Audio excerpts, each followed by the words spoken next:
Jadi apa yang kami lakukan tujuannya tidak hanya bisnis, tidak hanya profit saja, tapi ada tujuan sosial yang lebih penting yang harus kita selesaikan bersama, dan ini harus seimbang. Komunitas kecil yang memiliki keinginan yang sangat kuat, bagaimana bisa memberikan kontribusi dalam penyelesaian masalah sosial di komunitas kampung. Melakukan kerja-kerja sosial atas 3 isu, yakni kesehatan, kemiskinan, dan lingkungan hidup. Antara bisnis dan sosial itu harus benar dilakukan, harus semuanya adalah penting gitu loh. Jadi tidak boleh mementingkan hanya satu bisnisnya saja kemudian mengesampingkan misi sosialnya, itu tidak. Tapi dua-duanya harus berjalan dan harus terukur perkembangannya. Sahabat-sahabat, nanti sampahnya jangan sampai dibuang.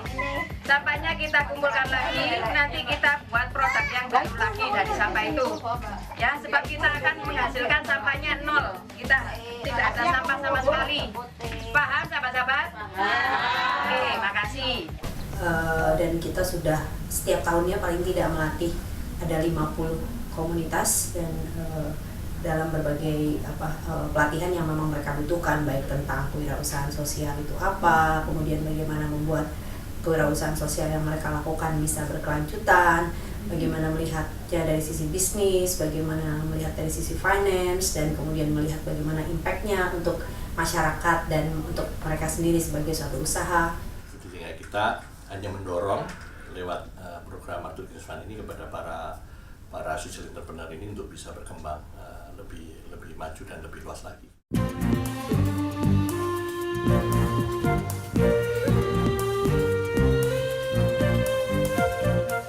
Sukanya ya itu kita bisa ada kegiatan lah bersama-sama. Karena ada komunitas ini pindah saya jadi tanam lele lah.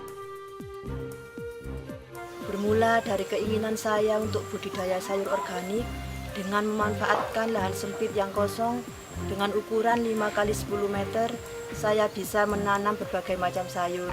Dari hasil menanam sayur organik, saya bisa menambah penghasilan keluarga saya. Kita banyak belajar di sana. Kalau misalnya pas lagi belajar makanan olahan, ya kita belajar benar-benar ya otomatis dari situ saya bisa meningkatkan penghasilan saya. Kanu hasilnya paling-paling karena bolong pulewu sih bisa 100 punjul. Pokoknya sejak terat temennya bener-bener wong dari kur gari-gari gimana. Kalau di kita kan nih Pak, dulu Bapak minta 5 juta tapi ini laku 7 juta Pak, gimana Pak? Oh saya ya mau yang ini gitu. Kadang kan kita lucu-lucu nganyel gitu. Impact-nya sudah cukup bagus. Nah, dari tahun ke tahun progresnya sangat bagus. Jadi banyak pihak yang sangat tertarik. Bertujuan untuk memetakan dan mendukung kewirausahaan sosial di Indonesia berkembang lebih baik. Di Inggris sendiri memang kewirausahaan sosial ini sudah menjadi sesuatu yang besar dan ada kementerian yang khusus menangani itu.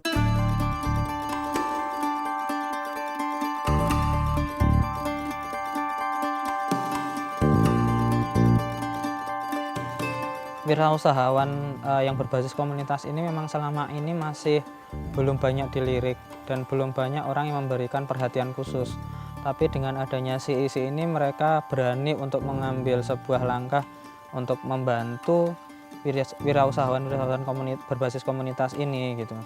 Sangat sedikit sekali khususnya laki-laki yang mau mengangkat kelompok perempuan gitu. Biasanya ya laki-laki mengangkat kelompok laki-laki, perempuan mengangkat kelompok perempuan.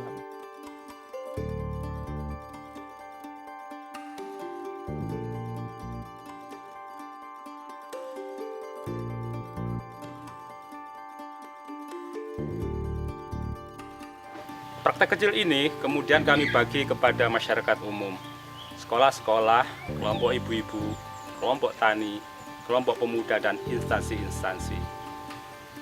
Dan juga kami dorongkan kepada pemerintah agar model bisnis kampung organik ini diterapkan secara luas dan masif.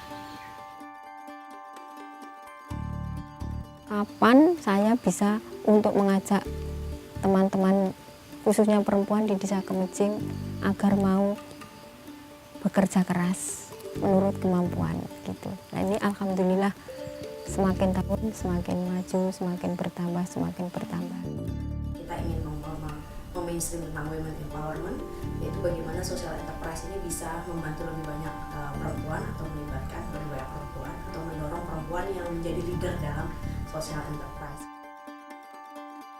Suksesnya suatu kegiatan apapun adalah di komunikasi.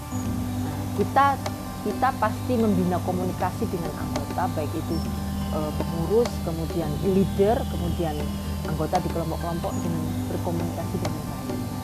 Kami memberikan kesempatan kepada teman-teman, kita sepakat bahwa setiap 1 minggu sekali itu leadernya datang untuk sharing satu sama lain.